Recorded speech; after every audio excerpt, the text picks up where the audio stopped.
అబ్బా! ఈ మొగాలేంటి ఉండేది ఒకే సండే రోజు.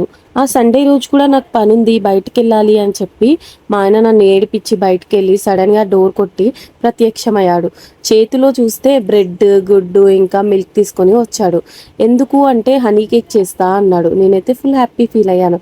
ఫస్ట్ అయితే బ్రెడ్‌కున్న సైడ్‌లన్నీ కట్ చేసేసుకొని 4 పీసెస్‌గా చేసేసుకొని దాంట్లో 2 గుడ్లు ఇంకా షుగరు, పాలు వేసేసుకొని ఫ్రిడ్జ్‌లో అయితే పెట్టేసుకోవాలి. స్టవ్ ఆన్ చేసేసి ఒక గిన్నె పెట్టేసి దాంట్లో 1 స్పూన్ 2 స్పూన్స్ వరకు షుగర్ యాడ్ చేసేసుకొని కొన్ని వాటర్ వేసుకొని బాగా కలుపుకోవాలి బ్రౌనిష్ కలర్ వచ్చేంత వరకు. షుగర్ బాగా మరిగిపోయి చూడండి కలర్ అయితే ఇలా వస్తుంది.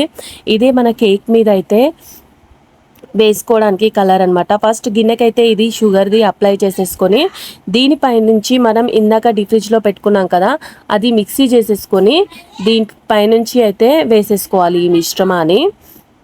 ఇలా వేసుకున్న తర్వాత మనం ఇడ్లీ కుక్కర్ కానీ లేదంటే నార్మల్ కుక్కర్ కానీ పెట్టుకొని ఒక స్టాండ్ లాంటిది కొన్ని వాటర్ పోసుకొని ఒక స్టాండ్ లాంటిది పెట్టుకొని ఆ గిన్నెలో పోసేసుకొని పైనుంచి పెట్టాలి. ఇది 25 మినిట్స్ వరకు ఆవిరైతే ఉంచాలి మనం.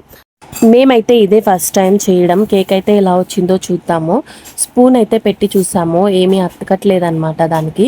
కేక్ని అయితే రివర్స్ వేసేసుకున్నాము. చూడండి మన డెలిషియస్ కేక్ అయితే రెడీ. షేప్ కొంచెం అవుట్ అయింది కానీ కేక్ అయితే చాలా బాగా వచ్చింది. మీరు కూడా ఇలాంటి కేక్ తినాలి అంటే ట్రై చేయండి.